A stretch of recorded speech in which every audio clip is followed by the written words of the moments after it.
से बिहेव कर रही हैं, क्योंकि जो कुछ भी सैंडी के साथ में हो रहा है वो एली बहुत अच्छे से फील कर सकती है। सैंडी बहुत स्टाइलिश है, उसके गोल्डन बाल हैं और वो एक जॉब की इंक्वायरी करने के लिए उस क्लब में गई है। एली ड्रीम में सैंडी को देख के बहुत खुश है, क्योंकि एली भी खुद इतने कॉन्फिडेंस वाली लड़की बनना चाहती है। ड्रीम में सैंडी उस क्लब के मैनेजर जैक के पास पहुंचती है, जो कि काफी हैंडसम है, और उसके साथ उसका रिलेशन स्टार्ट हो जाता है। एली भी ये सब फील करके बहुत खुश हो रही है, क्योंकि वो ड्रीम में वो सब कुछ फील कर रही है जो रियल लाइफ में उसने कभी भी फील नहीं किया है। अगली मॉर्निंग में उसे एहसास होता है कि वो सब कुछ एक सपना है, लेकिन जो जो चीजें ड्रीम में हुई है सैंडी के साथ, वो अपने आप को उस चीज में फील कर रही है, क्योंकि उसकी क्लासमेट ने उसके गले में एक लव बाइट दिखा है जो सैंडी को जैक ने ड्रीम में दिया था। वो समझ नहीं पा रही थी कि ऐसा उसके साथ क्यों हुआ है। अगली नाइट को वो फिर से ड्रीम में पहुंचती है और देखती है कि सैंडी का ऑडिशन सोहो क्लब में चल रहा है और वो बहुत सक्सेसफुल रहा। इसी बात से इंस्पायर्ड होके एली ने भी आज के टाइम पे कैफे द पेरिस क्लब में जाके जॉब के लिए अप्लाई किया है और उसे एक बार टेंडर का जॉब मिल भी गया है। एली ने अपने ड्रीम वाली लड़की सैंडी की तरह अपने आप को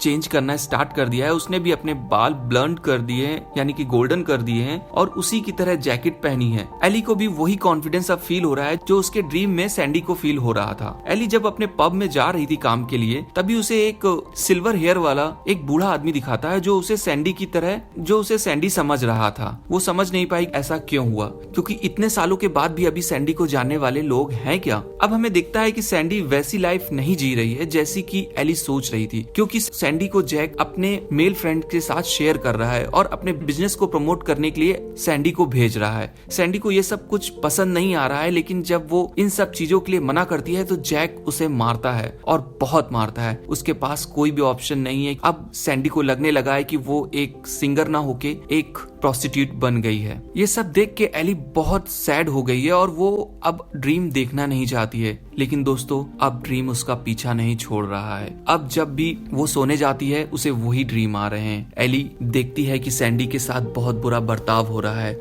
और उसका शोषण हो रहा है। हमें दिखाया जाता है कि एक नाइट को एली सोना नहीं चाह रही थी, जिसकी वजह से वो अपने फ्रेंड जॉन के साथ हैलोवीन पार्टी में गई थी। तभी हैलोवीन पार्टी में उसे बहुत सारे मरे हुए लोग दिखाई देने लगते हैं और जो उसे अपनी तरफ खींच रहे होते हैं। इस डर से एली अपने फ्रेंड जॉन के साथ अपने घर पे चली जाती है। वो भूल गई थी कि 8 बजे के बाद किसी आदमी को वो ले जा नहीं सकती है। एली और जॉन के बीच में अफेयर स्टार्ट हो गया है, लेकिन अभी भी एली ना सोते हुए भी वो सारी चीजें देख रही है कि सैंडी के साथ में क्या क्या हो रहा है। तभी एली देखती है कि सैंडी का मर्डर हो गया है और इस बात से वो जोर जोर से चिल्लाने लगती है। उसकी आवाज से उसकी हाउस ऑनर मिस कॉलिनर आ जाती है और जॉन को भगाने के बाद बोलती है कि तुमसे सुबह बात करूंगी। एली किसी तरह से वहाँ पे रात गुजारती है। उसके बाद एली डिसाइड करती कि वो उस ओल्ड आदमी को सर्च करेगी जिसने उसे सैंडी की तरह पहचाना था। यहाँ पे एली को लगता है कि शायद सैंडी का मर्डर हो गया है और मर्डर करने वाला जॉन ही है, जो उस क्लब का मैनेजर था। उस आदमी के ना मिलने पर एली ने अब पुलिस के पास जाने का फैसला किया है,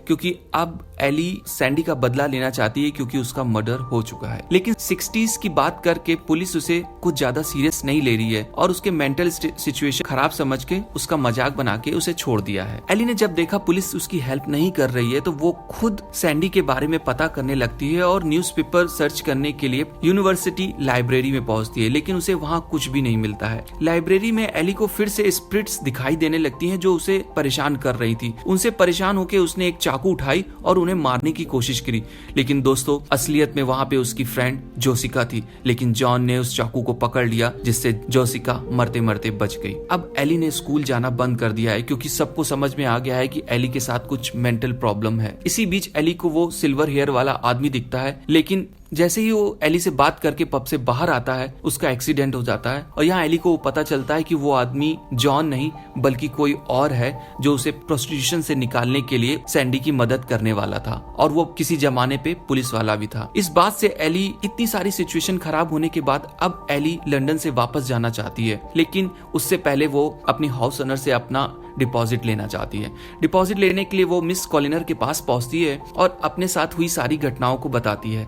मिस कॉलिनर बोलती है कि लंदन के हर रूम में कभी ना कभी कोई ना कोई मर्डर हुआ है, इस बात से मुझे कुछ लेना देना नहीं है और वो उसका कोई भी डिपॉजिट वापस नहीं करेगी। एली रिक्वेस्ट करती है, तभी मिस कॉलिनर बताती है कि क्या तुम पुलिस के पास गई थी, क्योंकि यहाँ पे एक डिटेक्टिव आया था और वो सैंडी के बारे में पूछ रहा था। हमें यहाँ पे मिस कॉलिनर थोड़ी सी गुस्से में दिखाई देती हैं, लेकिन उनका गुस्सा अंदर ही अंदर बहुत ज्यादा था। यह मिस कॉलिनर बताती है सैंडी का मर्डर नहीं हुआ था, और यहाँ एक राज खुलता है कि सैंडी का मर्डर नहीं बल्कि मिस कॉलिनर ही सैंडी है। और उस रात जो भी एली ने देखा था, उस रात को सैंडी का नहीं बल्कि जॉन का मर्डर हुआ था। और जॉन ने जिन जिन लोगों को उसका शोषण करने के लिए उसके घर पे भेजा था, सैंडी यानी कि मिस कॉलिनर ने उन सबको एक एक करके मार के अपने घर में ही छिपा के रखा है। वो सारी लाशें स्टेयरकेस और वॉल में छुपी हुई हैं। अब दोस्तों, ये सारे ड्रीम्स मिस कॉलिनर की वजह से एली को आ रहे थे, क्योंकि वहां उस रूम में बहुत सारी लाशें अभी भी दबी हुई थी। मिस कॉलिनर ये भी बताती कि उसने ये सारी बातें इसलिए बताई हैं कि तुम भी यहाँ से अब बाहर नहीं जा पाओगी। उसके आने पर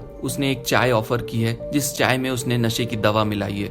लेकिन दोस्तों, एली ने अपने फ्रेंड जॉन को घर के बाहर ही रखा था और उसको घर के अंदर जाने से पहले बोला था कि कुछ देर पे वो अगर नहीं वापस आए तो घर के अंदर आने के लिए। तभी यहाँ पे डोर लॉक होता है और मिस कॉलिनर जान जाती है कि एली किसी के साथ में आई है। जैसे ही मिस कॉलिनर डोर खोलती है और जॉन को अंदर बुला लेती है, और जैसे ही जॉन अंदर आता है उसके ऊपर चाकू से वार करती है। जॉन बचने की कोशिश करता है, लेकिन उसको काफी चोट लग चुकी है। इसी बीच एली बेहोशी के हालत में अपने आप को बचाने के लिए भागती है। वहाँ पे मिस कॉलिनर की रखी हुई सिगार जमीन पे गिर चुकी है, जिसकी वजह से आग फैलना स्टार्ट हो गई है। एली अपने रूम की तरफ भाग रही है और मिस कॉलिनर चाकू लेके एली की तरफ बढ़ रही है। तभी एली ने रूम बंद कर लिया है, और रूम बंद करने के बाद एली को फिर से वो सारी स्पिरिट दिखती हैं। वो सारी स्पिरिट उन आदमियों के हैं जो वहाँ पे मरे हुए हैं, और वो उससे रिक्वेस्ट कर रहे हैं कि तुम मिस कॉलिनर को मार दो। जैसे ही मिस कॉलिनर अंदर आती हैं, वो स्पिरिट्स मिस कॉलिनर को दिखने लगती है और मिस कॉलिनर उन स्पिरिट्स को चाकुओं से वार करने लगती है। दूसरी तरफ कुछ स्पिरिट्स एली को बोल रही थी कि उसका मर्डर कर दो। एली यहाँ पे चिल्ला के बोलती है कि मैं उनका मर्डर नहीं करूंगी, क्योंकि उनके साथ बहुत गलत हुआ है। ये बात सुनकर मिस कॉलिनर यानी कि सैंडी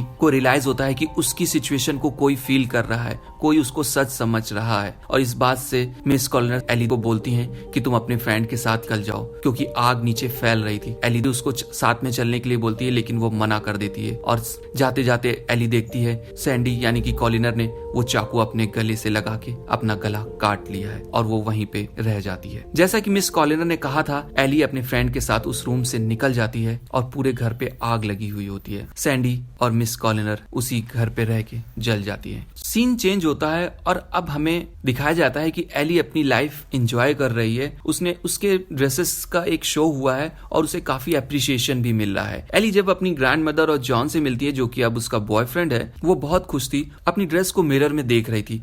तभी उसे मूवी की स्टार्टिंग वाली स्पिरिट दिखती है और वो उसको वेव करती है, और उसके जाने के बाद तुरंत उसको सैंडी भी उस मिरर में दिखती है और वो भी उसको वेव करती है। दोस्तों, यहाँ पे मूवी खत्म होती है। मिलते किसी और वीडियो के साथ। Till then, bye bye.